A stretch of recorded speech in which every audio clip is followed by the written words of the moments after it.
가난하지만 독실한 믿음을 가진 농부가 한 분 계셨어요.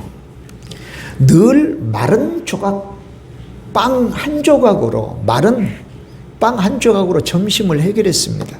가난하니까. 자, 이 농부를 어떻게 타락시킬까 하고 호시탐탐 마귀졸개가 노리고 있었단 말이에요. 예. 어떻게 하면 하나님께 불평하도록 할까? 늘 마른 조각, 이 떡 한 조각을 가지고도 지극히 감사하니 저거 어떻게 하면 타락시켜 볼까? 그래서 그 빵을 사람이 훔쳐가도록 했습니다. 예. 불평하겠지. 그런데 이 농부가 빵이 사랑해진 걸 알고는 오히려 하나님께 감사합니다. 아휴, 그 맛없는 빵을 훔쳐가다니 얼마나 배고픈 사람이었을까. 하나님, 그 빵이라도 먹게 하시니 감사합니다. 자, 이 모습을 본 선배 마귀졸개가 꾸짖었습니다. 야, 사람을 타락시키려고 하면 그거 뺏지 말고 뭐 하면 타락할까? 오히려 풍성하게 주면 돼. 풍성하게. 이후에 마귀졸개는 농부의 빵을 훔치는 대신에 농사를 잘 되게 했습니다. 와, 농사가 잘 되니까 곡식이 남아돌죠? 막 팔아가지고 크게 돈을 벌었습니다. 그 돈으로 매일 친구들을 불러가지고 성대한 잔치를 베풀었어요. 매일. 그래도 남은 곡식으로는 뭘 했을까요? 술을 담갔어요. 남은 곡식으로. 곡주잖아요. 자, 그러자 그 농부에게서 사라지는 것이 있었어요. 하나님이 사라졌어요. 기도가 사라졌어요. 찬송이 사라졌습니다. 그리고 하나님의 말씀이 사라졌습니다. 오로지 먹고 마실 생각만 가득했어요. 톨스토이의 마귀와 빵 한 조각이라고 하는 단편의 내용입니다. 여러분, 우리의 믿음이 언제 성장하고 단단하게 될까요? 대체로입니다. 대체로 우리 믿음의 성장은 평안하고 편안하고 부유하고 아무 일도 없을 때 성장하는 게 아니었어요. 정말 힘들고 어려울 때 믿음이 성장해요. 역설 아니에요, 여러분? 교회사 2000년의 교회사를 보면 1000년 전의 교회나 지금의 교회나 달라요? 똑같아요? 똑같죠. 교회인 저와 여러분이니까. 그래, 2000년의 교회사를 쭉 보면 오히려 교회가 성장할 때는 어려울 때 성장했어요. 평안할 때는 푹 썩고 말았어요. 그게 중세교회예요, 여러분. 중세교회. 로마가 교회를 국교화시키기 전에는 아주 카타콤, 지하 묘굴에서 믿음을 지키고 그 성도들이 신앙을 지켜 살았는데, 야, 다 예수님 믿어, 안 믿으면 세금 때린다 하고는 국교화가 딱 됐을 때, 물론 기독교의 번영이 있었습니다. 약 1000년간의 번영이 있었어요. 여러분, 지금 이제 터키에 가보면 우리 성지순례 다니잖아요, 그죠? 그러면 가끔 이제 뭐 돌무더기 보이고 큰 뭐 이렇게 주춧돌 보이고 거기에 십자가가 세워졌는데요. 그 유적은 언제 유적인 줄 아셔요? 기독교의 최고의 부흥기에 있었던 유적이에요. 초기 교회 유적이 아니에요. 교회가 핍박받았던 때 유적이 아니에요. 비잔틴 시대에 로마의 천년 박슬로마나 그때의 교회가 융성했던, 심지어 교회가 얼마나 융성했느냐면 이방의 신전도 교회당으로 사용할 만큼, 병원 자리도 교회로 사용할 만큼, 도서관도 교회로 사용할 만큼 교회가 부흥했던 그 유적이 지금은 돌무더기, 돌 하나 기둥, 넘어진 기둥으로 남아있는 곳이 지금 터키의 교회 모습이에요. 굉장히 중요한 것을 보여주죠. 옛날에는 그런데 나는 안 그럴 거야. 천만의 말씀이 우리도 그럴 소지가 100% 200% 있는 거예요. 여러분, 우리가 평안하든지 어렵든지 우리의 믿음이 성장하고 성숙하고 단단해지는 건 뭐냐면 하나님을 중심으로. 아멘. 평안의 복이 얼마나 큰 복입니까? 그 평안의 복을 내가 하나님 중심으로 하나님만 주목하도록 기회 삼아야 된다는 거죠. 내가 얼마나 어렵습니까? 그 어려움을 내가 기도함으로 하나님의 큰 능력과 특별한 은혜를 체험하는 기회로 삼을 때 우리의 믿음은 성장하고 성숙하더라. 단단해지더라. 근데 이렇게 되기가 쉽지 않기 때문에 저를 포함해서 여러분에게 말씀을 드리는 거예요. 근데 우리 믿음의 기업 여러분 가지고 계신 분들 기도하는 내용이 그래요. 하나님, 어렵더라도 낙심하지 않게 해주세요. 번창하게 해주세요. 번영하게 해주세요. 근데 그 번창함과 번영함이 하나님의 영광을 위해서 쓰임받게 해주시되 번영함으로 곁길 가지 않게 해주세요. 꼭 제가 그 기도를 해요. 돈 많이 버니까. 주일날에도 돈 벌어야 되니까. 요거요, 실패 길이에요. 타락의 길이에요. 그러니까 우리가 어렵든지 넉넉하든지 평안하든지 불안할 때든지 늘 하나님 중심, 늘 교회 중심, 말씀 중심, 하나님을 주목해 나가면 실패할 거리가 되지 않죠. 그죠? 염려할 거리 없습니다. 우리의 믿음이 성장하고 성숙합니다. 올해 마무리를 더욱더 우리가 하나님 중심으로 사시면서 이 동력을 가지고 내년도를 맞이해야 될 줄로 믿습니다. 아멘. 열심히 하나님 중심으로 하나님을 주목하는 이 매듭을 더 단단하게, 더 아주 구체적이고 세밀하게 매듭 지어가는 저와 여러분 꼭 되시길 바랍니다. 우리가 계속 지금 고린도 후서를 보고 있습니다. 계속 제가 배경을 설명하는 이유는 뭐냐면 그 하나님의 구절구절이 갑작스럽게 툭 우리에게 주어진 게 아니거든요. 이걸 기록하게 된 배경이 있어요. 그 배경하에 말씀을 읽고 해석하고 그 의미를 묵상해야 됩니다. 계속 우리가 이제 고린도후서를 계속 보는데 그러한 내용들을 여러분 꿰셔야 돼요. 꿰셔야 돼요. 매일매일 주시는 하나님 말씀 속에 우리가 살지 않으면 말씀의 연결이 쉽지 않고 또 주시는 은혜도 그렇게 폭이 넓거나 깊지 않아요. 그러니까 매일 우리 교회가 선포되고 가르치는 말씀 속에 저와 여러분 사시면 좋겠습니다. 아멘. 자, 바울이 사도라고 하는 것을 부인하는 일단의 사람들이 있었어요. 거짓 교사라고 불리기도 하고 거짓 사도라고 불리우는 자들이 고린도 교회 성도들을 선동했어요. 근데 고린도 교회는 좀 미성숙했거든요. 그러니까 아무래도 생각이 여물지 못한 사람들이 휩싸이잖아요. 막 이리 휩싸이고 저리 휩싸이고. 다는 아니지만 일부의 성도들이, 교인들이 거짓 선동에 의해서 바울은 예수님도 따라다니지 않았는데 그가 사도라니 그건 인정할 수 없다. 그런데 사도의 권한을 가지고 전한 복음도 믿을 수가 없다. 그렇게 나오겠죠. 근데 사실은 바울이 사도의 권한을 받고 사도의 직임을 행했다는 가장 결정적 증거는 뭐예요?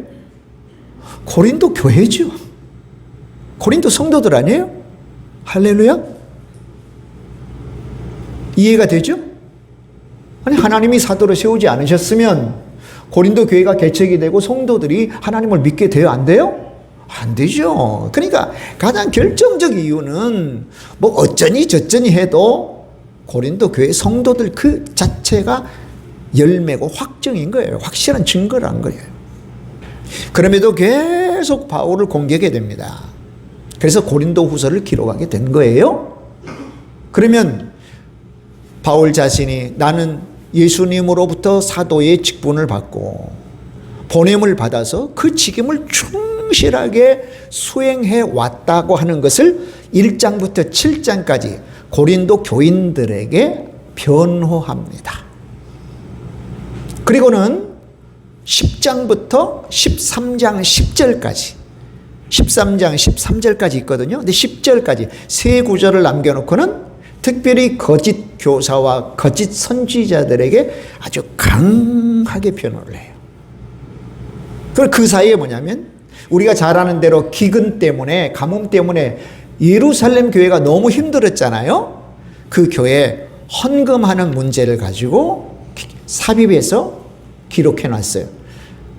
그러면 사도권과 관련이 없느냐? 아니, 있어요. 사실은 헌금 문제도 있거든요.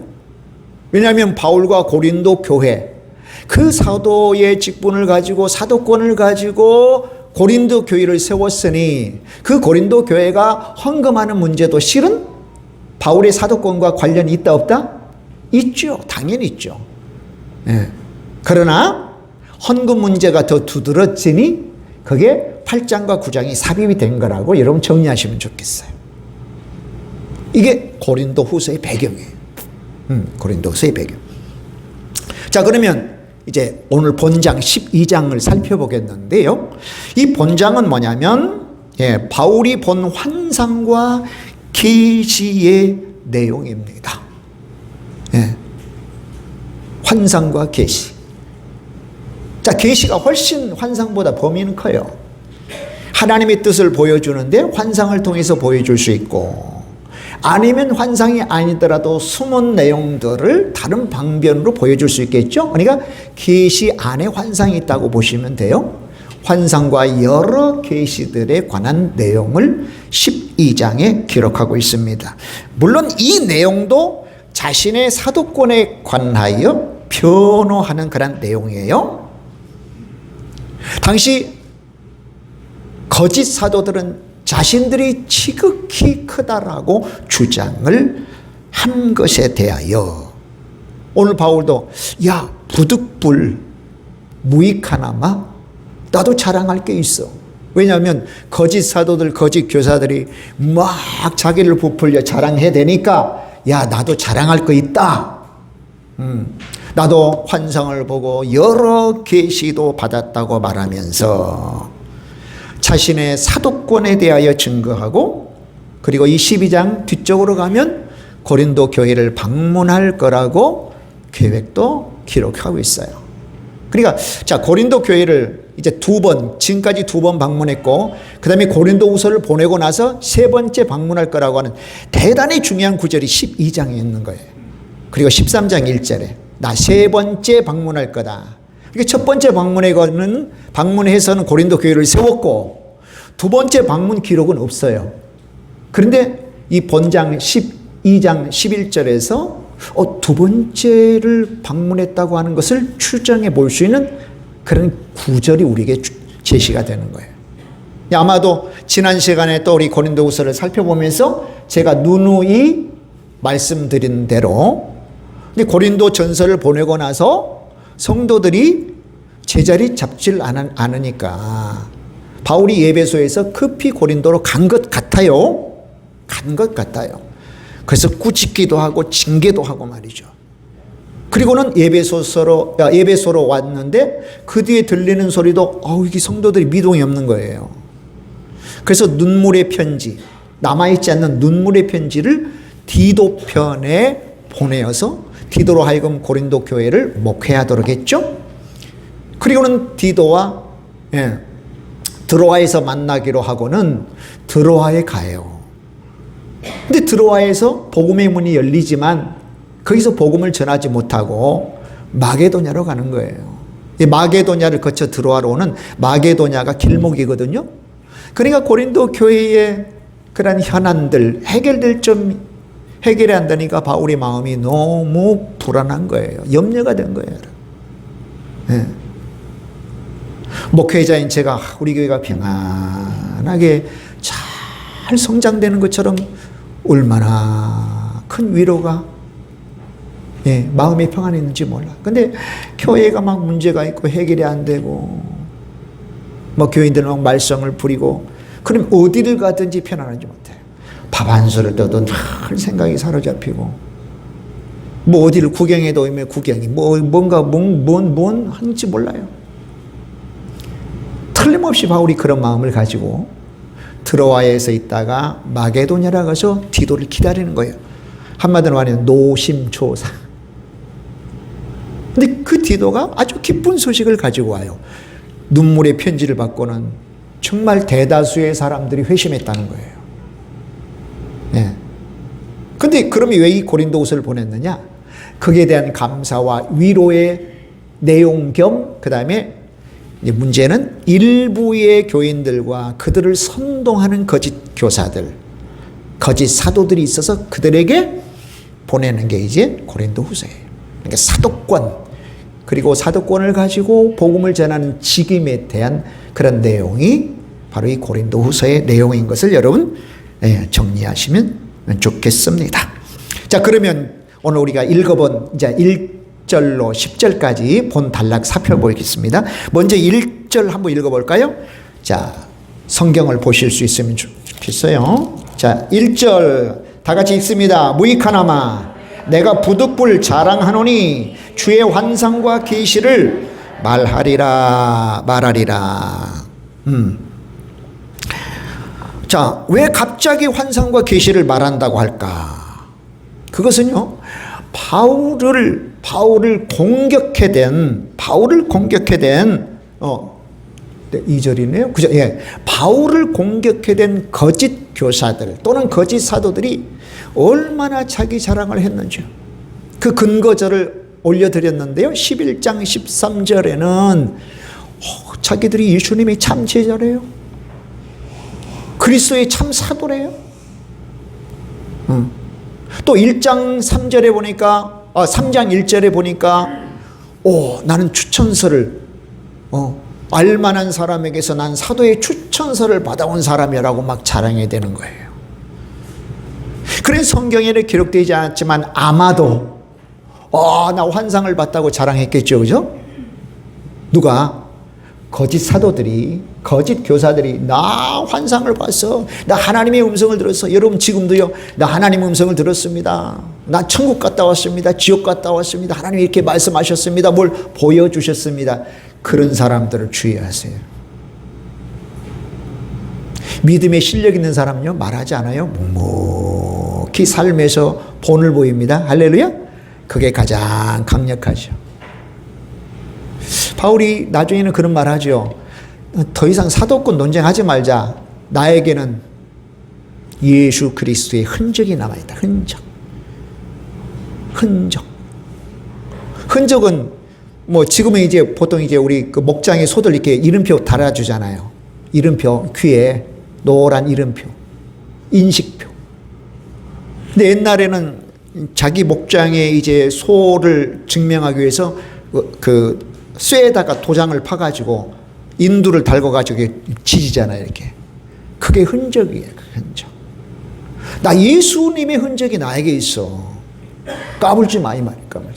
나 예수님의 흔적이 있어. 나는 말만이 아니라 실제로 내가 예수님으로부터 사도로 부름받고 사도의 직분을 행하느라고 내게 있던 흔적들이 내게 있어. 우리가 정말 하나님의 자녀, 하나님의 사람이라면 이건 뭐 말로 이렇쿵 저렇쿵이 아니라 실제로 그의 삶 속에 사랑을 베풀고 믿음으로 행하고 할렐루야. 더 나보다 남을 존중시키고 겸손함으로 섬기는 열매들이 있는 거거든요. 근데 이 거짓 사도들은 얼마나 부풀린지 나는 추천서를 가지고 왔네. 나는 그리스도의 참 제자네. 그리고는 금방도 말한 것처럼 성경에 이렇게 되지 않지만 아마도 막 환상을 보았네. 음성을 들었네. 직통 계시를 받았네. 너무 꾸미는 것이 많아서. 그래서 부득불 이거 무익하다. 하지만 나도 환상과 여러 계시를 받은 것이 있었으나 자랑하겠다라고 지금 1절은 우리에게 소개를 하는 것입니다.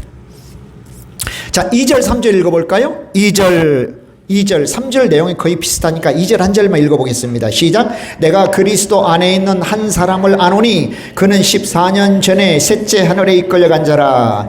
그가 몸 안에 있었는지 몸 밖에 있었는지 나는 모르거니와 하나님은 아시는지라. 이 괄호로 된 거 있죠. 가끔 괄호로 된 것은 부가해서 설명한 게 아니고 어떤 번역서에서는 어떤 사본에는 있고 어떤 사본에는 없다. 예. 우리 집사님 기도할 때 대개 나라와 민족과 대개, 대개라고 하는 이 그 헬라어 단어가 어떤 사본에는 있고 어떤 사본에는 없어요. 그러나 대개라고 하는 내용은 연결해 주는 대단히 중요한 단어거든요. 그래서 넣어서 기도하시면 좋아요. 대개, 이것은 뭐뭐 때문에 그래요. 나라와 민족과 권세가 하나님 아버지께 있기 때문에 이런 모든 기도를 들으심을 믿습니다. 그 뜻이거든요. 예, 어떤 사본에는 있고 없다. 그러면 자, 내가 그리스도 안에 있는 한 사람을 안다. 그건 바울 자신인데 나 바울이라고 말하지 않고 자기를 객관화시켜서 이야기해요. 참 겸손의 표현이죠. 그죠? 예, 그러면서 14년 전에 셋째 하늘에 이끌려간 자라. 셋째 하늘. 보통 히브리인의 하늘 관념은 첫째 하늘은 뭐냐면 우리가 이제 보는 공기층, 둘째 하늘은 우주, 셋째 하늘은 천국이라고 봤어요. 셋째 하늘 흔히 삼층천, 그렇게 여러분도 많이 들으셨죠, 그죠? 4절에 의하면 낙원이라고 표현된 거나 똑같단 말이에요. 그러니까 하나님의 보좌가 있는 곳에 이끌려간 거야. 예, 이끌려갔다. 그런데 바로 그가 몸 안에 있었는지 몸 밖에 있었는지 나는 모르지만 하나님은 아신다. 그래서 공동 번역에는 이렇게 번역했어요. 내가 몸체 올라갔는지 아니면 몸만 남겨두고 영혼만 올라갔는지 모르겠다.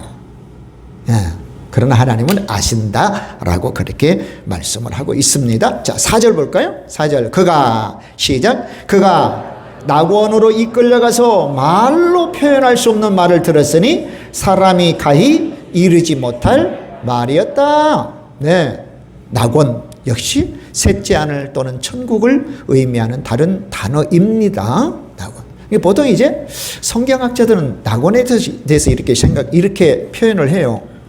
예수님께서 재림하셔서 이 세상의 모든 구원을 온전히 이루시고 또 마귀 세력을 멸하시고 그 다음에 순서 백보자 심판, 요한계시록 20장에 나오죠. 백보자 심판이 있은 이후에 영원한 영생 복락 속으로 들어가는 게 이제 앞으로 되어질 계획인데, 예, 예수님이 재림하시기 전에 예수님을 믿는 사람들이 모여 있는 곳이 낙원이라고 설명을 해요.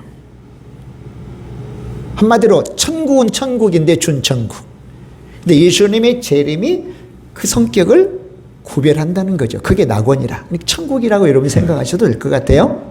참고적으로. 예. 자, 거기서는 말로 표현할 수도 없고 사람이 말해서는 안 되는 비밀을 들었대요. 그렇죠. 사도 요한도 봉인된 하나님의 계시가 있었잖아요. 너 찢지 말아라. 근데 우리가 하나님 말씀을 억지로 풀어서는 안 되는 이유가 뭐예요? 하나님께서 풀게 하시는 것은 풀어 이해하고 은혜 받지만 이해될 수 없는 것, 풀어서는 안 되는 것은 내 생각이나 내 경험을 갖다 붙이면 안 된단 말이에요. 그러니까 사도 바울에게도 말해서는 안 되는 계시를 하나님 보여주셨단 말이에요. 또 계시를 보여주었어도 말로 어떻게 표현할 수 없나. 뭐 천국에 갔다 오지 않아서 갔다 왔다고 하는 사람도 있겠지만 실제로 하나님이 천국을 보여주는 사람도 있을 거 아니에요, 그죠? 그럼 우리는 어떻게 그 간증을 어떻게 들어야 돼요? 그 사람이 볼 수 있는, 표현할 수 있는 한계 내에서, 한도 내에서 천국을 이해하는 것이 옳은 거예요. 천국은 그렇게 생겼어, 이게 아니라 그 사람이, 각각 하나님은 그 사람이 가지고 있는, 우리가 가지고 있는 것들을 사용해서 말하게 하고 표현하고 있는 거니까 그런 한계점이 있는 거예요. 예. 말로 가히 표현할 수 없고 또 실제로 그 계시를 말하면 안 되는 것들도 볼 수 있었다라고 합니다. 자, 5절 6절 읽어보겠습니다. 5절 6절 시작.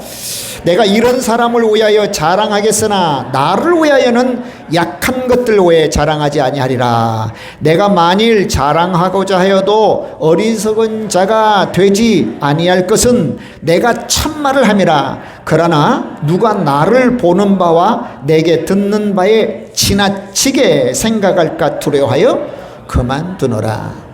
그러니까 이때 당시에 거짓 교사들, 거짓 사도들 천국에 보지 않았는데도 보았다고 그러고, 뭐 현대도 그랬잖아요. 천국 여행 뭐 무슨 우주선 같은 걸 타고 막 한없이 갔다고. 당시에 우리가 잘 몰랐을 때는 그 사람의 간증도 와 천국이 진짜 그런가 보다라고 했는데 그 거짓말인 거 밝혀졌잖아요. 옛날에도 그러는 것 같아요. 그러면 사람들이 호기심이 있잖아요. 저 사람이 천국 갔다 왔대, 지옥도 봤다고 했대. 우스갯말로요, 그게 천국 지옥이 열풍이 불었을 때 어떤 목사님들이 또 어떤 권사님들이 병원에 입원했대요. 뭐 하려고? 천국 보러 갔다고. 입원했다가 오면 천국 보러 갔다고. 그런 우스갯소리도 있었답니다. 예. 휘둘리면 안 되는 이야기죠.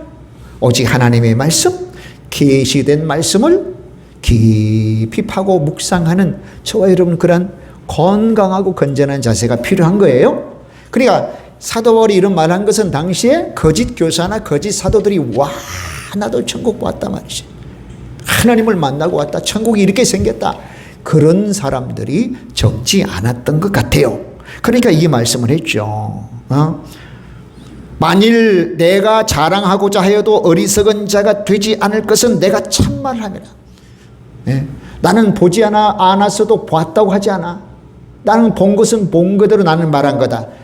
그러니까 참말하지 않는 사람이 있었다는 거죠. 그죠? 그러나 누가 나를 보는 바와 내게 듣는 바에 지나치게 생각할까? 뭐냐면 바울을 우상화시킬까 싶어가지고 나 그거 이야기 안 한다는 거예요. 여러분 저나 여러분 마찬가지죠. 우리를 보면 예수님의 향기가 나야 되고 우리를 보면 누가 생각나야 돼요? 예수님이 생각나야 돼요. 저와 여러분 개인이 드러나면 안 돼요. 그건 내가 자랑한 거거든요. 예수님은 뒤에 감추고 내가 드러나. 아니요. 예수님이 내 앞에 드러나고 우리는 감춰져야 돼요. 할렐루야. 우리 이름 몰라도 돼요. 이름 뭐 중요합니까? 예수님은 알면 되죠. 그분이 분명하게 전한 게 예수님이셨어. 난 그 사람의 이야기, 뭐 이름도 몰라. 성도 몰라. 근데 예수님만은 내가 확실히 알아. 왜? 계속 예수님 이야기 했으니까. 할렐루야. 예수님 이야기는 뒤로 감춰두고 우리 그저 내가 가지고 있는 레벨을 이야기하고 안 되죠. 그래서 바울도요. 그 한 사람이라고 이야기하고 객관화시킨 게 뭐냐면 자기 자신을 우상화시키지 않게 하려고 지금 자랑하지 않는 겁니다. 말하지 않으려 한다. 말하지 않으려고 한다. 그러나 혹 자랑할 것이 있다면 나의 약한 점들을 자랑한다. 나의 연약한 점들을 자랑한다는 거예요. 쉽지 않잖아요. 근데 얼마나 자존감이 많았으면 자기 연약함을 자랑할까요? 이렇게 되면 좋겠어요. 저나 여러분이나. 나 너무 약해. 나 너무 연약해. 난 의지도 약해. 그러니까 나 좀 도와줘. 이러면 그러면 좋겠어요. 나는 다른 사람을 도와주긴 해도 난 도움을 절대 안 받아. 참 위험한 분들이에요. 왜곡된 분들이에요. 그러지 마세요. 저와 여러분 솔직하면 좋겠어요. 나 도움 많이 필요해. 나 많이 도와주세요. 나도 도와드릴게요. 할렐루야.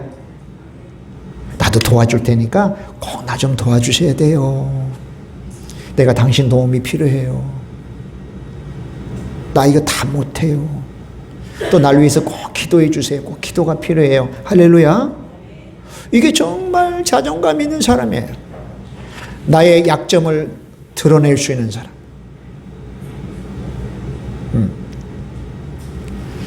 그래 내가 혹 자랑할 거 있다면 나의 연약함을 자랑하리라.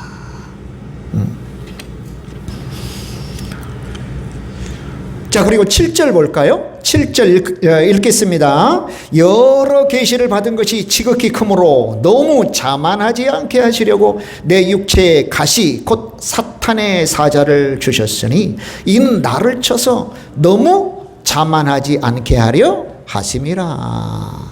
아, 너무 계시가 커요. 그랬더니 자만하지 않게 하기 위해서 가시를 줬대요. 가시. 쉽게 말해서 사단의 하수인으로 붙여줬대요. 자만하려고 교만하려고 하면 가시가. 근데 이 가시라고 하는 단어는 파편이나 말뚝이란 단어예요. 파편.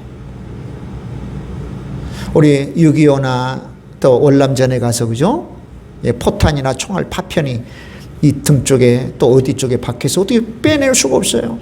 평생 고통하며 사시는 유공자들 도로 있으시잖아요. 말뚝이 박혔다고 생각해 보세요. 그게 가시야. 가시하면 여러분 생각에 조그마한 가시, 아카시아 나무 가시, 까실까실한 가시라고 생각하면 안 돼요. 파편이나 말뚝이라고 이 단어가 쓰인 단어가 가시예요. 자만하지 않게 하기 위하여, 교만하지 않게 해서. 사도 바울뿐만 아니라 저 말씀을 통해서 우리 자신을 해석해 나가야 되는 거예요. 저나 여러분이 가지고 있는 육체의 가시들을 헛간 하나님께서 사단의 하수인으로 주신 것은 아닌가. 물론 뭘 구별해야 돼요? 죄악 가운데 살아서 박힌 가시와는 달라요, 여러분. 내가 죄를 지어서 받는 가시를 하나님이 주셨다고 잘못 해석하면 큰일 납니다. 제대로 말씀 가운데 살지도 않았으면서 받는 그런 고난과 고통 하나님이 주신 거 아닙니다. 내가 잘못한 거죠. 근데 지금 바울에게 박힌 가시는 오로지 예수님의 복음을 위하여 박힌 가시들이에요. 그러면 육체의 가시가 뭘까? 뭐 성경에 기록되지 않았잖아요. 그래서 여러 성경학자들의 말에 의하면 종합해 보면 정신적인 고통, 시험 왜 없겠습니까? 또 두 번째는 뭡니까? 외적인 박해. 항상 바울을 유대인 대적자들이 쫓아다녔지 않습니까? 예루살렘에서는요, 내가 바울을 죽이지 않으면 40일 동안 먹지도 자지도 않겠다고 하는 테러 분자들도 있었지 않습니까? 평생 사도 바울이 가는 곳에는 유대인 대적자들이 딱 붙었어요. 이방인은 뭐 핍박 안 했겠습니까? 로마 사람은 핍박 안 했습니까? 그런 핍박자들, 박해자들, 거짓 교사들 얼마나 공격이 됐습니까? 지금 거짓 사도들이 얼마나 고통스럽게 공격이 됐습니까? 영지주의자들, 이단자들이에요. 그리고 어떤 사람은 바울이 혼자 살기 때문에 정욕의 고통을 받았을 수도 있겠다라고 주장하고요. 또 하나는 뭐냐면 빈약한 외모. 그래서 주후 150년에서 200년 사이에 기록되었다고 추정되는 책 하나가 발견됐는데 바울을 이렇게 묘사했어요. 키는 150cm 정도 키, 머리는 대머리, 코는 매부리코, 허리는 꾸부정하고 다리는 안짱다리로 사도 바울을 묘사를 했어요. 제가 그것을 듣고는 왜 그런 모습이 될까? 우리 보통 다리가 이제 안짱다리는 것은 관절 때문에 그렇잖아요. 관절염, 혹시 류마티스 관절염은 있지 않았을까 하는 거. 그 다음에 바울이 많이 두들겨 맞았고, 그러면 골병 들자, 우리가 쓰는 말로 골병 들었죠. 이게 바울이 이 고린도후서에서도 여러 번 바다에 파손됐죠. 그 다음에 도시의 위험, 도시 가운데 지나갈 때 막 도시 위험, 강도 위험, 여러 번 굶고, 여러 번 매 맞고, 태장으로 맞고, 이건 골병 듭니다. 골병 안 들 수가 없어요. 이건 육체적 법칙이죠, 여러분요.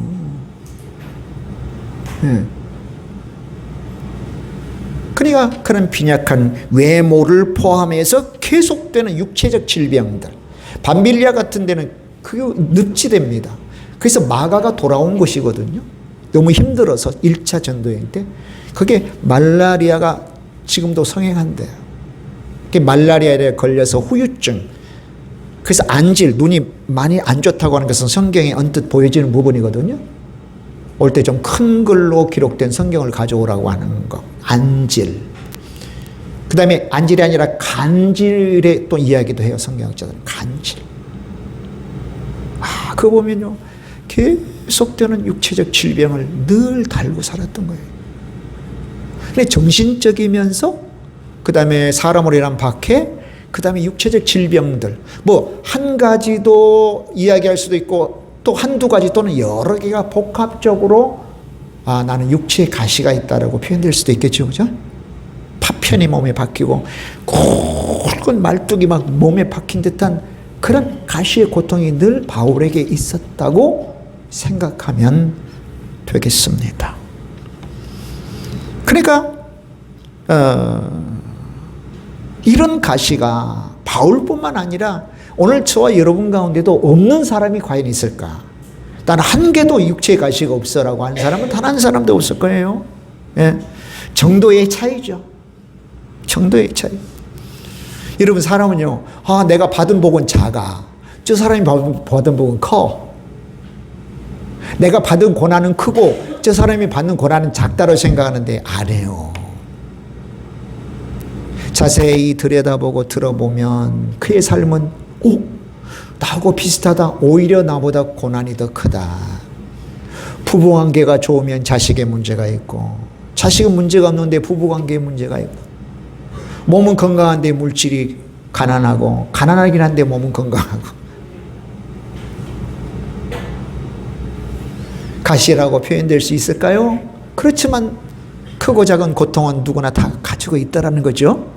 이건 예수님 믿는 사람이나 안 믿는 사람이나 뭐 목사든 장로든 권사든 다 그런 거잖아요.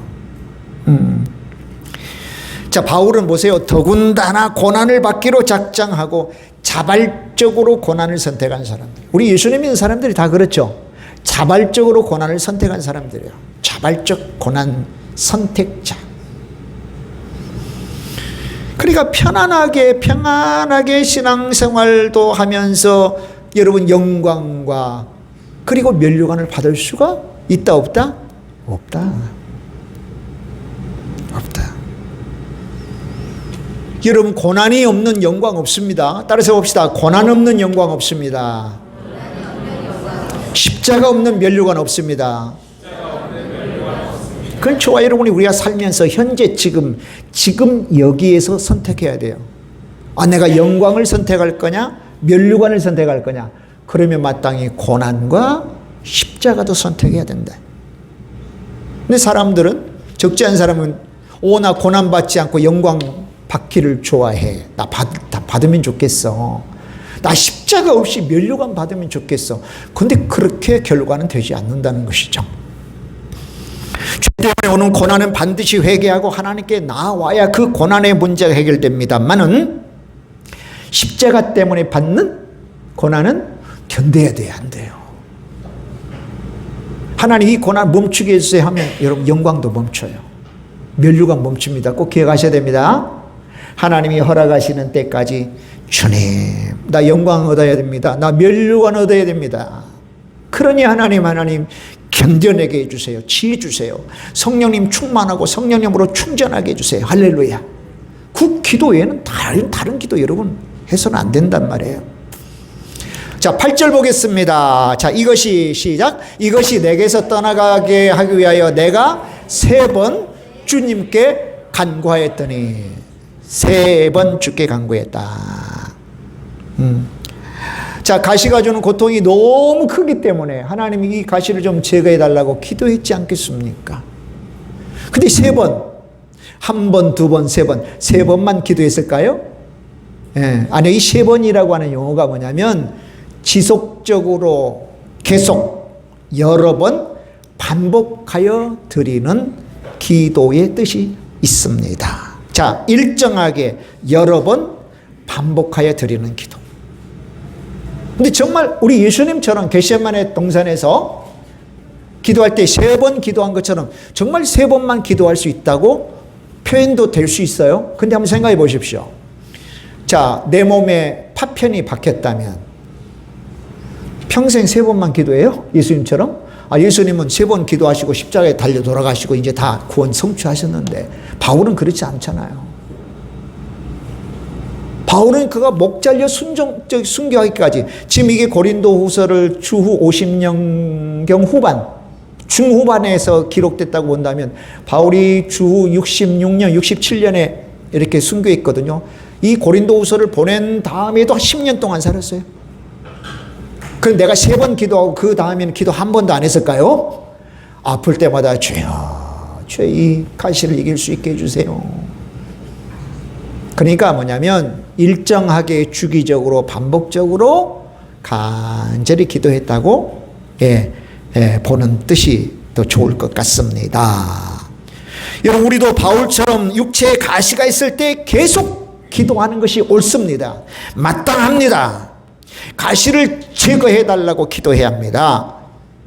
사실 가시가 주는 고통은 뭡니까? 우리에게 해로운 것이 아니에요. 바울의 경우처럼 우리에게도 그 가시를 하나님이 주셨다면 어떤 영적인 유익을 반드시 하나님께서 주시기 위하여 가시를 허락하신 거거든요. 가시를 허락하신 거예요. 그래서 우리가 계속 기도해야 가시를 주시면서 우리에게 허락하시는 영적 유익이 계속 공급이 돼요. 근데 가시만 남으면, 기도하지 않으면 가시만 남고 영적 유익이 있어요, 없어요? 당연히 없겠죠. 그러니까 계속 기도해야 돼요. 계속. 저와 여러분 가운데 가시들이 있죠, 그죠? 자, 첫 번째, 하나님 이 가시 제거해 주세요라고 계속 기도하십시오. 계속 기도해야 됩니다. 하나님께서 그 가시를 계속 두고 계신다면 우리가 기도하는 한해 다른 영적 유익들이 우리 가운데 반드시 있습니다. 여러분 다 그런 유익들 받고 계실 수 있어요. 오히려 그런 핍박과 어려움 때문에 내가 믿음을 가졌고 우리 가정이 구원 복음화됐고 하는 그런 분들 많이 있어요. 내가 믿음 가운데 서게 된 거예요. 내가 천국 소망을 갖게 된 거예요. 그렇지 않으면 기도할 여지가 없었지 않겠습니까? 자, 바울은 누구에게 기도했습니까? 주 예수께 기도했어요. 주님께 기도했습니다. 아마 틀림없이 예수님께서 받으셨던 고통을 생각하면서 기도했을 겁니다. 예수님은 바울이 가지고 있는 가시를 다 가지고 계신 분이셨잖아요.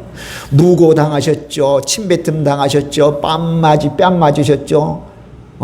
그 다음에 날카로운 이 갈고리가 달린 채찍으로 맞으셨죠. 피토하셨죠.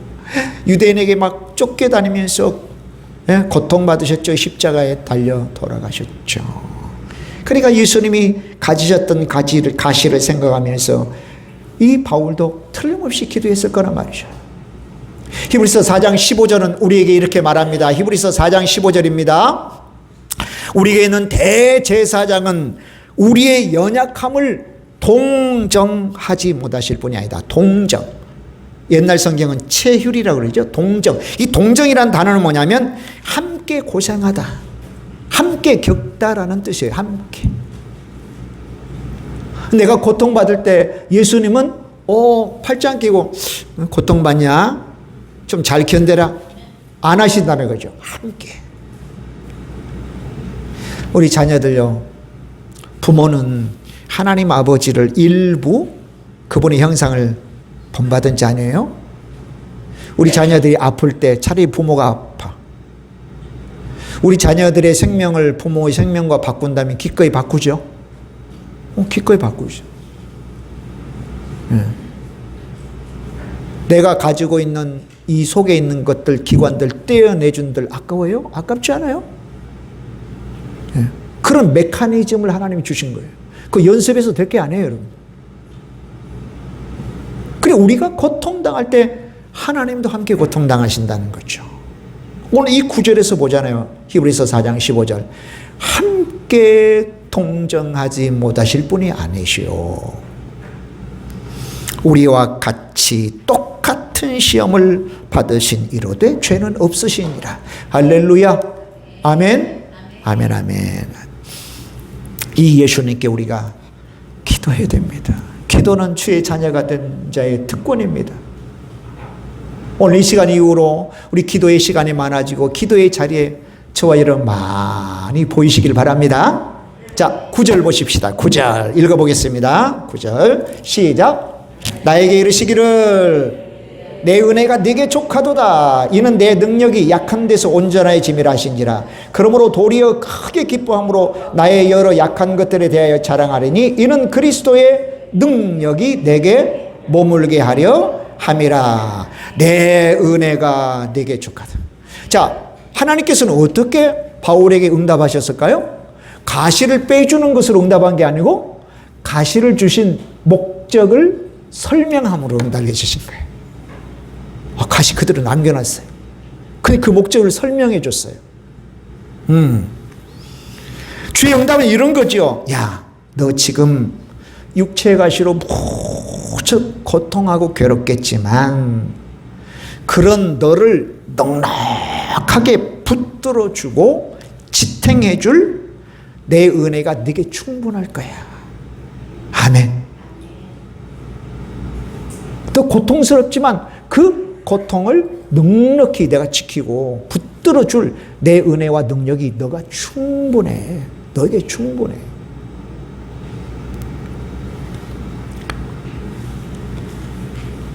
여러분, 우리가 하나님을 믿고 기도할 때 이런 은혜가 우리 가운데 있는 거예요. 그 가시가 여전히 있어. 그럼에도 하나님은 그 가시를 극복할 수 있는 넉넉한 은혜와 능력을 주시더라는 거죠. 아멘, 아멘, 아멘. 그래, 때로는 저 집사람이 이제 큰일 났다. 시험에 들어가지고 저 어려운 일 당하고. 근데 의외로 목사보다 더 믿음의 고백을, 더 좋은 믿음의 고백을 하고, 목사님 괜찮아요. 하나님 은혜 주셨어요. 나 이거 견뎌내요. 하나님이 큰 은혜 주셨어요. 견뎌낼 수 있는. 워치만이라고 하는 목사님이죠. 1920년대에 중국에서 활동했던 목사인데, 오늘 이제 꾸는 가운데 복음을 전하려고 이제 양쯔강을 건너가고 있었어요. 어마어마한 바위돌이 그 강을 가로막고 있는 거예요. 조그만 나룻배를 타고 가는데, 하나님, 내가 가야 되는데, 건너가서 복음을 전해야 되는데 저 바위돌 좀 치워주세요. 하나님이 어떻게 응답하셨을까요? 그 바위돌을 치워준 게 아니고 물을 불렸어요. 물을 불려서 건너가게 하셨어요. 물론 하나님이 그 바위돌을 건져낼 수도 있겠죠. 깨트릴 수도 있고 뽑아버릴 수도 있죠. 근데 물을 불려서 그 바위를 넘어가게 하셨어요. 성령님의 능력은 그런 거죠. 아멘? 성령님의 능력은 그런 거예요. 우리 가운데 있는 장애물들, 어려움들 그대로 두고 성령의 능력으로 감싸고 성령의 능력으로 채워넣으면 그 장애 있으나 마나 그 장애가 우리에게 주는 영향력은 미비하더라. 미비하더라. 그러니까 가시가 내 몸에서 뽑아져 나가지 않는 것을 애달파하지 말고 뭘 해야 돼요? 하나님의 능력을 체험받도록. 그 하나님의 능력을 언제 체험받아요? 그렇죠. 기도해야지요. 찬송해야지요. 말씀 봐야지요. 예배 드려야죠. 아멘. 어려워요? 어렵지 않아요. 가장 쉬운 방법을 우리에게 주셨어요. 근데 이걸 안 하는 저와 여러분은 얼마나 불순종해요. 얼마나 강박하고 고집이 세요, 글쎄. 이는 내 능력이 약한 데서 온전해짐이라. 여러분, 하나님께서는 자기 백성을 지켜주시고 붙들어주시는 하나님의 능력은요, 하나님의 백성이 약할 때 더욱더 빛이 나요. 더욱더 두드러지게 나타납니다. 내가 철저히 낮아질 때 가장 높음을 체험해요. 내가 완전히 결핍될 때 가장 부요함을 체험합니다. 오늘 우리가 찬송했잖아요. 예? 내가 연약할수록 가장 귀히 여기사 높은 보좌 위에서 낮은 나를 보시네. 내가 연약할수록 가장 귀히 여기사 높은 보좌 위에서 낮은 나를 보시네. 자, 그래서 바울이요, 더 기쁜 마음으로 자신의 약점들을 자랑한다고 했습니다. 이유는 그래야 예수님의 능력이 계속 자기에게 머물기 때문에 그래요. 여러분, 바울의 삶의 목적은 뭐였을까요? 예수님의 복음이었어요. 예수님의 복음 안에 살고 예수님의 복음을 전하는 거예요. 예수님의 복음 안에 머무는 거예요. 할렐루야. 근데 이 예수님의 복음 안에 머물고 복음대로 살고 복음을 전파하는 능력은 자신의 지혜와 경험으로 되어지는 게 아니었거든요. 하나님의 능력, 성령님의 능력으로 된 겁니다. 그러려면 바울이 뭐 했겠어요? 기도했죠. 그래서 에베소서 5장 18절은 뭐라고 그래요? 성령님으로 충만하라. 5장 16절 성령 안에서 무시로 기도하라. 성령 안에서 무시로 기도하라. 저는 아주 가끔 그런 생각이에요. 야, 우리 집사님들, 우리 교우들 참 편안하구나. 이렇게 편한 기도할 생각을 안 하시니 이렇게 편안하구나. 아멘? 아멘 안 하세요? 아멘 하시죠. 근데 너무 오래 가지는 마세요.